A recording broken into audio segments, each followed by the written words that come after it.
Let me share my thoughts easily here with friends, through your grace and always to your glory. Amen. Well, wouldn't you know it? Here I am, one of 6 siblings, one of 3 sisters, and I get to preach on Martha and Mary. I suppose I'm no stranger to the "mom always liked you best" syndrome. To be honest, I have never really seen a positive message in this passage, and actually get annoyed and feel bad for Martha.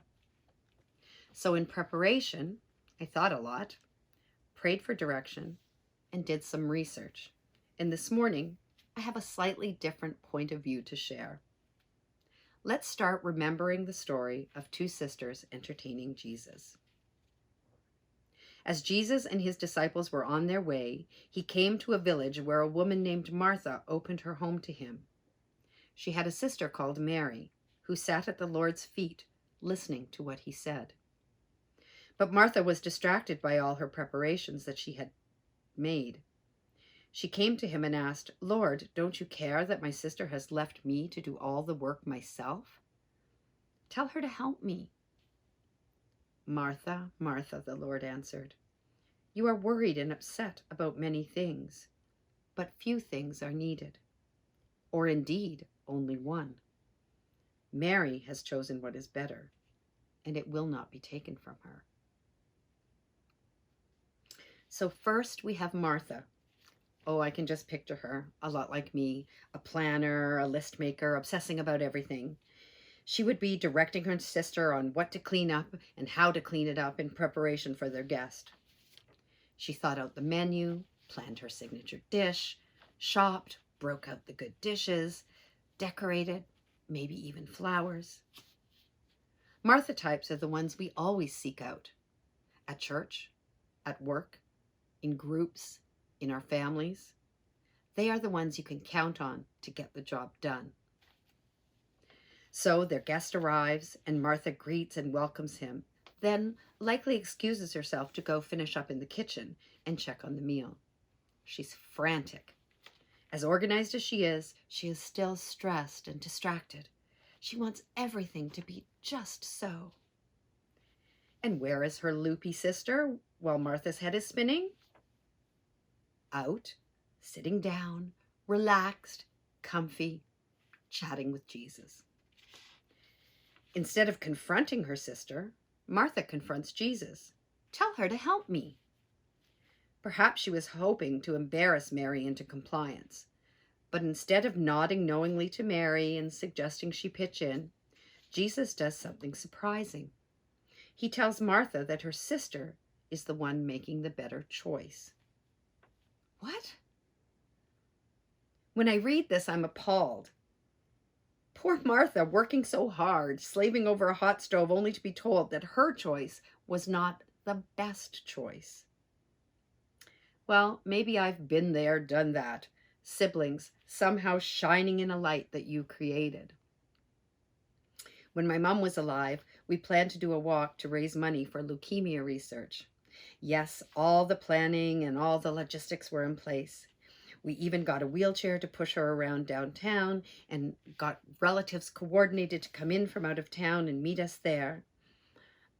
After taking care of the registration table, picking up the t-shirts, corralling everyone for a photo, and pushing my mom the whole route all evening, as we approached the finish line, there are local news cameras there. And doesn't my brother offer to push Mom the last 1,000 feet and get in the camera's view? Those with siblings can imagine why, after hearing this story, that I could not quite reconcile the story in the Bible that I just read. Hardworking Martha trying to please, lazy Mary getting the nod. Family dynamics alive and well 2,000 years ago. Classic. As I said, I did do a bit of discerning in advance. So now I want to look at the same story with a different tone or emphasis. First, the whole dinner is a defiance of conventional behavior. Jesus, in his time in history, is alone with 2 women who are not his relatives. welcomed, we hear, by Martha, not her brother or another man. We assume by other stories in the Gospels that Jesus is good friends with Martha and Mary and their brother Lazarus. They weren't just acquainted, they were close. When Jesus comes to resurrect Lazarus, they speak like family with a close intimacy. John 11:13 tells us, "So the sisters sent word to Jesus, 'Lord, the one you love is sick.' And he returned against the recommendation of the disciples, who reminded him that they had tried to stone him in that place. And yet he goes. He meets his faithful friends, Martha and Mary, and hears of their brother's death, and John's account tells us Jesus wept. So with that in mind, we know that there is a closeness, an intimacy. So here he is, feeling at home with friends.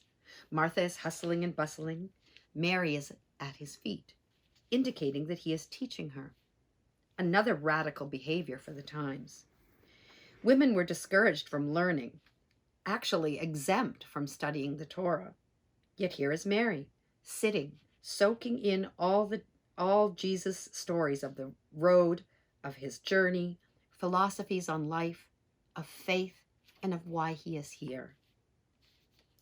When Martha comes out, obviously miffed that her sister is shirking her kitchen responsibilities, she says to her friend, "Tell her to help me." Now, as you know, the problem with stories and emails and text messages is that unless it is specifically spelled out, we read them with our own tone. We may hear the written word as a snide or sarcastic remark, or a criticism based solely on what we are feeling at the time. Well, what if we read Jesus' retort differently? What if we hear a different tone? What if, instead of chastising Martha for not understanding that Mary had the better idea, that he was speaking in the tone of good friends, casually ribbing each other? "Chill out, Martha. Stop working so hard. Come, visit with me. It's why I came here. Really, leave all that stuff for a minute. Just sit with me." Can I tell you, I am more Martha than Mary, although I cannot cook, and I'm a bit of a control freak and often juggle many balls at once. I have heard my own daughters tell me the exact same thing when people are over. As I fuss with the cheese board and wiping the counters and just washing this one thing up before we eat, my guests are enjoying each other's company. Tara or Brianna will come and say, "Leave that, Mom, come sit with us." Inevitably, I do one more thing, wipe my hands, and come. They are right, of course, when they remind me that people came to visit me, not to critique my house, not because I make a gourmet meal, not to compare my lawn to theirs, and if that's the reason they're here, you shouldn't have invited them anyway. They come to visit, to talk, to share ideas and thoughts, to laugh, and really just be in each other's company. Not to sit alone while I'm in the kitchen worried about taking the garbage out and wiping that last bit of sauce off the stove. Maybe that's what Jesus was telling Martha. He wasn't saying that the planning and care she took wasn't appreciated. He was reminding her of something bigger, reminding her that in our lives, we shouldn't sweat the small stuff, that sometimes we can't see the forest for the trees. Remember when Dorothy was getting ready to leave Oz? Glinda asked her what she had learned. She said that the next time she went looking for her heart's desire, she wouldn't need to look farther than her own backyard. In our multitasking, fast-paced lives, how often do we get distracted by things outside of our own backyard? How often are we troubled by stuff? Do we really think about focusing on the one thing that is needed? Can we find a way to filter out all that white noise and spend more time on that one thing? When my oldest Tara was born, my sister-in-law made me a needlepoint, which I still cherish. It's a mom sitting in a rocking chair with a baby in her arms.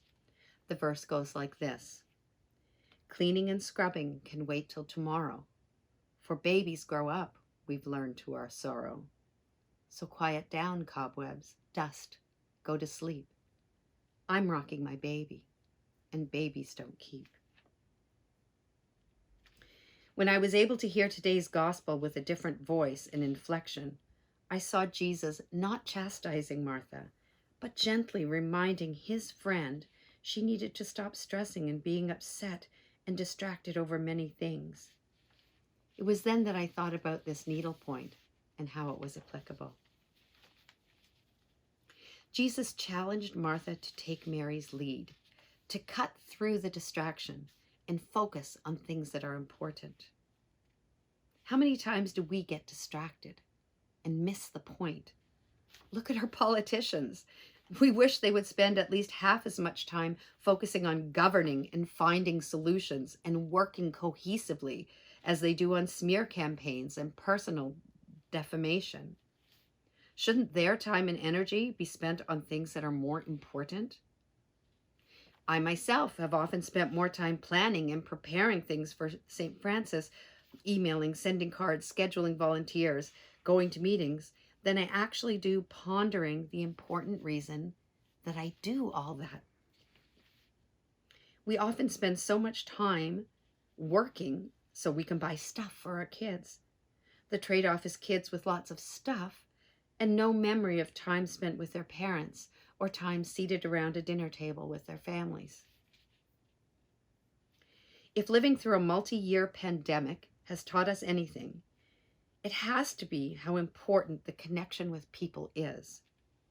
People who teach us, people we work with, people in our community, people we love as family.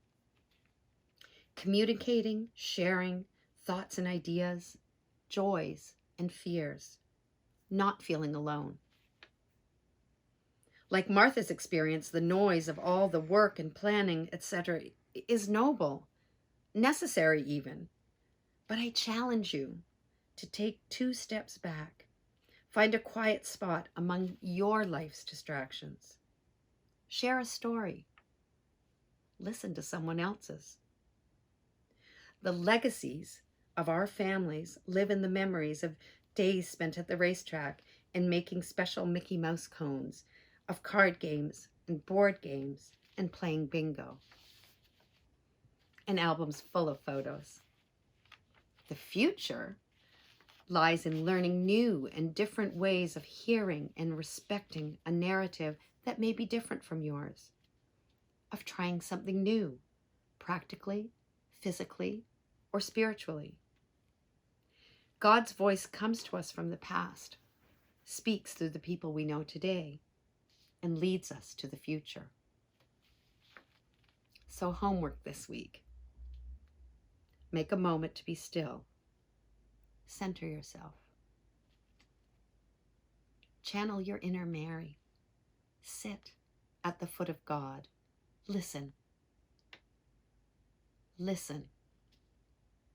And know that this is the one thing that is needed. Amen.